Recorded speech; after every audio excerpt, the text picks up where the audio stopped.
Ato i-focus ang atong atong kasing-kasing sa pagpaminaw diha sa Ginoo tungod kay nga is important to worship God karon is important po nga kita mukaon sa atong spiritual na kinabuhi.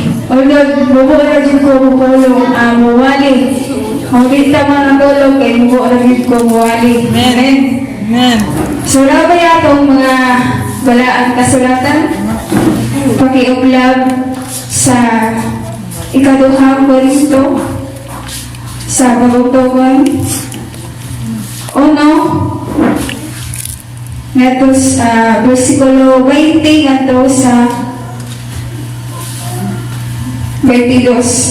Sigon diri, kaya tanang saad sa Dios matuman gayon diha kang Kristo. Tungod diini moingon kita, amen. Pinaagi kang Kristo alang sa himaya sa Dios. Ang Dios gayud ang naghatag kanatong kasiguruhan diha kang Kristo. Ang Dios mao gayud ang nagpili kanato o gipatikan kita niya sa timaan nga kita iya na o gihatagan kita niya sa Espiritu Santo dinhi sa atong kasing-kasing ingon nga pasal. Akong giawhag sa pagpanindog at tutas sa pagpray sa tulong sa Ginoo. Ginong Diyos nga labing gamhanan, amahan mo nga naa sa langit, ang pagadaygo ng imong ngalan karuntak na pabigat. God, hallelujah. Ingon diri, aswala ko sa pagbasa diha sa ikaduhang Korinto 20 ngadto sa 22. Kay ang tanan saad sa Dios matuman gayon diha kang Kristo. Tungod diining lingon kita, amen. Pinaaging Kristo alang sa himaya sa Dios. Ang Dios gayud ang naghatag kanatong kasiguruhan diha kang Kristo. Ang Dios mao gayud ay nagpili kanato o gipatikan kita niya sa timaan nga kita iya na naog gihatagan kita niya sa Espiritu Santo dinhi sa atong kasing-kasing ingon nga pasalin. Amen. Sa pulong sa Ginoo nagdingon the promises of God. Although sa dihang research ko, naghihila ko tungod kay wala ko sagot sa plano sa Ginoo para sa inyong padala. Ang pulong is lang pa na dili lang yun kita mahimong ibalik sa lipoy sa bigas kami kundi ating sunod sa atong kasing-kasing. Kay mismo ang pulong is mauli ang pagkaon sa atong espirituhan. Amen? Amen. So mo ito nga sa dihang research ko yung pulong the promises of God ang saad sa Ginoo sa atong kinabuhi. Kung atong basahon sa Biblia, tibok Biblia, dili kayo mabilang ang tukpan ang saad sa Ginoo sa atong mga kinabuhi. Although daghay mga tao kang karakter na gibuhat sa Ginoo sa iyang mga saad na tuman ngayon wala ngayon ng pakyas. Ibig sa amoy niyang tema na gaingon ang promises sa Ginoo. Ikaw dili sa teksto na atong pagkabasahon kay ang tanan saad sa Diyos matuman gayon diha kang Kristo. Sumo kini nga ang saad sa Ginoo tumanan ngayon pinabi sa tawag sa atong buhi ng Diyos nga ito sa langit. So naay mga butang lang ba? Naay mga butang na atong pag-iskutan ang mga saad sa Ginoo sa atong kinabuhi. Although naay purpose kini nga pulong karon tungod kay lampal habda sa Ginoo. Amen. Labda kanunay tang giambingan mo ni nga ang pulong nga gipaabot sa Ginoo. Sa may mga butang unsi ka mga butang na atong pag-iskutan about sa promises sa Ginoo sa atong mga kinabuhi. So yun dito, unang butang na atong pag-iskutan is God promises never fail. Ang saad sa Ginoo dili gayud mapakyas sa atong kinabuhi. Amen. Kini nga pulong ingon diha sa Joshua 23 14. Ingon diri, hapit na ako mamatay. Nasayod ang tagsa-tagsa kaninyo diha sa iyang kasing-kasing. Ug galag nga Ginoo nga inyong Dios naghatag kaninyo sa tanang maayong butang nga gisaad niya ang tanang gisaad niya natuman gayon. So mao ni ang time sa kan Joshua. Ang tanan mga kuan ni Joshua gisaad ni sa Ginoo ug wala gay napakyas.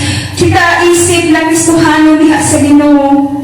Once na kita matingad-alam diya sa Ginoo, ang Ginoo yung dili magpakyas yung mga saad. Ang pulong is klaro maayo nga wala gayud ka kasabis sa Ginoo sa atong mga kinabuhi. Tungod kay ang Ginoo tibuok na higugma sa atong kinabuhi. Amen. Ang ikaduhang butang na itong pag-iskutan, mao kini God promises eternal life.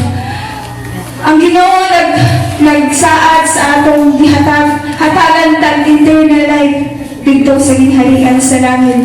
But kung kita wala magasusi, wala ang dulo sa Ginoo nga po eternal life sa inferno. Duha ka eternal life sa inferno, eternal life sa Ginoo. So di ba? Yan hita aron himayaon ng Ginoo. Yan hita aron higugmaw nato ang Ginoo tungod kay gusto nato nga makuha nato ang eternal life na sa Ginoo sa atong mga kinabuhi. Amen. So we have been promises eternal life. Ingon pa sa 1 John 2 versikulo 25. Inadili, o ang gisaad ni Kristo kanato mao ang kinabuhi dayon. So klaro kaayo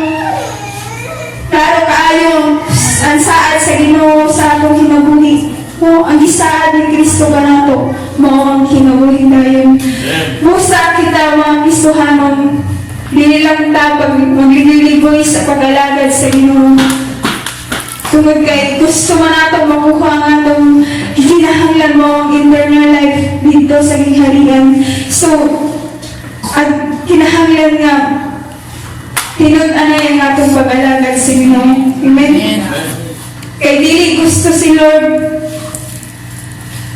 na ikaw maminaw raw ba't wala niyo mo ibutang sa imong kasing-kasing. Wala niyo mo ibutang sa imong mahuna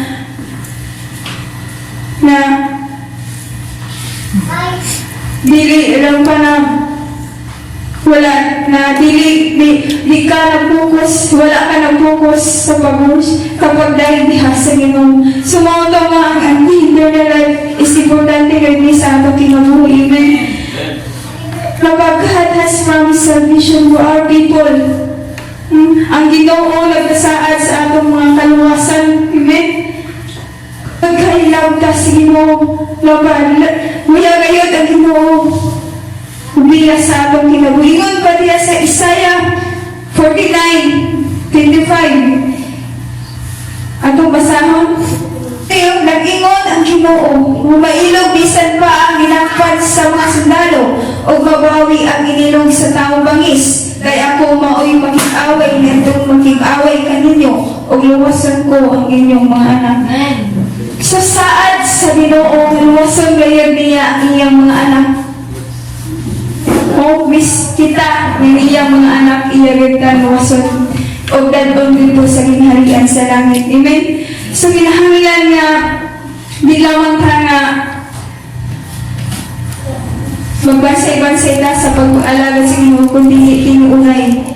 Tungod kay walay lain na maluwas sa ato kundi ang Ginoo. Amen?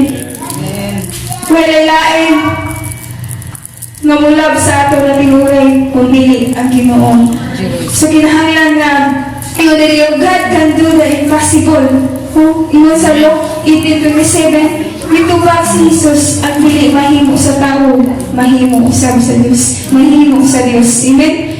Kung grabe ka law pa na ang promise sa Ginoo is grabe gayud ka nako. Kung law pa na grabe gayud ka maayo sa akong kinabuhi tungod kay God can do the impossible. Ang kinahanglan na dili lamang ta nga kaya nato kundi lagi subin kay tungod kay kaya sa Ginoo nga pag-uunan natong kinabuhi. Amen. Na may mga butang na yapa nato nga alaw pa na sa atong kaugalingon wala pa nato i-surrender. Wala pa nato i-surrender but ang sahad sa Ginoo dili nimo mahimo sa imong kaugalingon kung wala ang tabang sa Ginoo.